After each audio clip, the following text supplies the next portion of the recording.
for there is no other God. Of course, he's a God of love. He's all sorts of things. But you can't take miracles away from the very heart of God. I perceive that it's the nature of God. It's the desire of God to work miracles, to change people's lives, their situations with miracles. So I perceive that when the church, we as a body of people, really take hold of the miracle working power of God, we will see things like debt cancellation. We will see all sorts of divine multiplication. I personally have witnessed money multiplying. I've seen that. I have seen a person empty their wallet and come back later on screaming because there's a whole bunch of notes in there. I've seen it. Well, a bunch of notes. A few notes came back into that wallet. It was in the Calvary campgrounds where miracles are fairly commonplace. And they came back and held it up in the air. And I was on the platform and I observed the wallet as they took the money out and put it in an offering. And I saw them come back and they certainly were highly moved. In fact, I've seen it several times. But it's a miracle, no greater miracle than the multiplication of the loaves and fishes. If we perceive God as a God of miracles, then miracles would be as natural as the day. We had a man came here, Glenn, Devine's husband, Glenn, forget their last name, whatever, it doesn't matter. He was preaching here, and we know, Ann and I both know Wallace Heflin very well. He's in heaven now. But this boy came home from school. He was like their adopted son. And he'd had an accident in school and 5 teeth had been knocked out of his head. And Wallace just picked them up. He was working and digging a ditch, I think. And he was working away there, and he took the 5 teeth because the boy had brought them home in his handkerchief, and he was crying. And he got them and shoved them back up in the gums and just said, grow. And then he said to the boy, help me, do some work. And he washed them in milk, that's right. He washed them in milk to clean them up from the mess on them and pushed them back in his head. And they're still growing in his head to this day. But Wallace just expects miracles. He has lived in the concept of miracles since he was a baby, for he was taken into a miracle lifestyle as a little baby. Most of us have been brought up in a world where if you don't work hard for it, you don't get anything, and I believe in hard work. We're not brought up in a lifestyle of miracles. So we don't see as many. We have to work our way through the fog of our natural mind, for our natural mind tells us a tooth doesn't grow if you push it back in the head. Your natural mind says, if I put my hand on somebody, how can they get healed of an incurable disease? We have to push our way through the natural mind to see God and to see that God is a God of miracles. In Psalm 78 and verse 41, at the end of that verse it says, they limited the Holy One of Israel.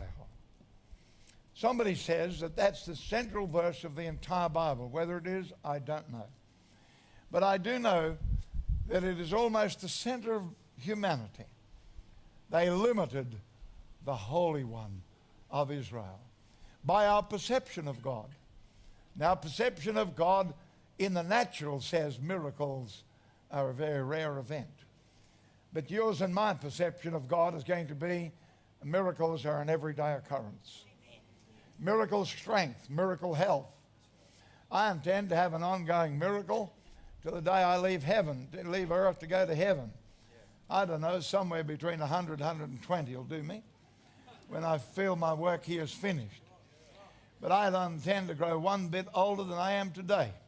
In fact, I intend to grow younger. for my strength as my spirit's renewed every day. And I don't intend to go any other way. Miracles are a part of life if you perceive that's who your God is. There are some people who say that I perceive God to be a God of salvation. And that's what they set out for, to get lots of people saved. Wonderful, wonderful. Couldn't think of anything better. Some people have added to that, well, I believe God heals. And that's was Ann's and my story. We were brought up to get saved was the greatest thing on earth, and it still is. And then we got to be charismatics, and we learnt that God healed the sick. Up until then, we never knew he healed the sick. I see my friend John there. God bless you, John. That's John, isn't it? John White? Yeah, I thought it was. It's a little bit dark where you're sitting. God bless you, a good friend of mine over many, many years. God love you, mate. Bless you real good.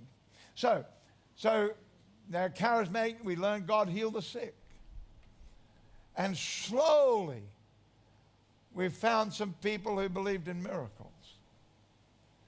And we learned that God did miracles, but didn't really learn it. I knew he did miracles, and I just wondered, God, how do you do great miracles?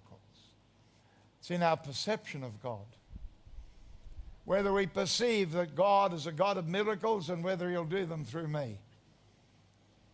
It's the perception. God will manifest himself as you perceive him to be. And if you perceive him to be a God who just works miracles, debt cancellation,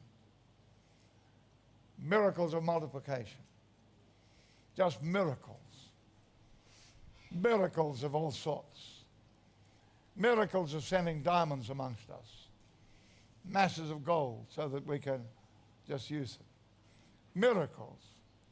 It depends on the miracles, on the perception of God. In Jude verse 3, it tells us that we are to contend for the faith which was once delivered to the saints. Well, we have been contending here on Tuesday night, Wednesday morning. The ladies have a prayer meeting here on Tuesday morning, and there's a prayer meeting later on Tuesday. All sorts of prayer meetings going on, our individual prayers through the week. We are contending for miracles.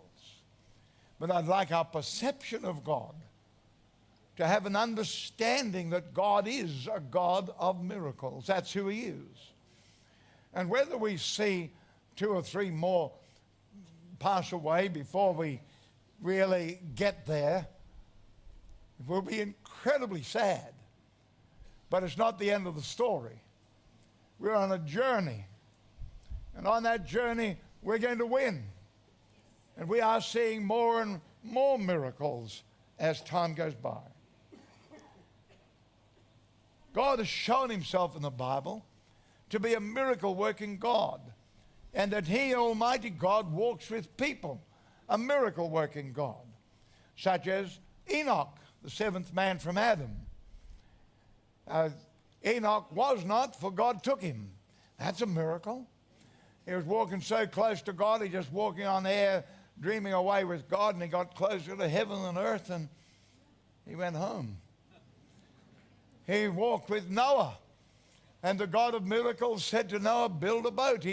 God talked to a man, and that man built a boat and saved himself and his whole family. It was a God of miracles.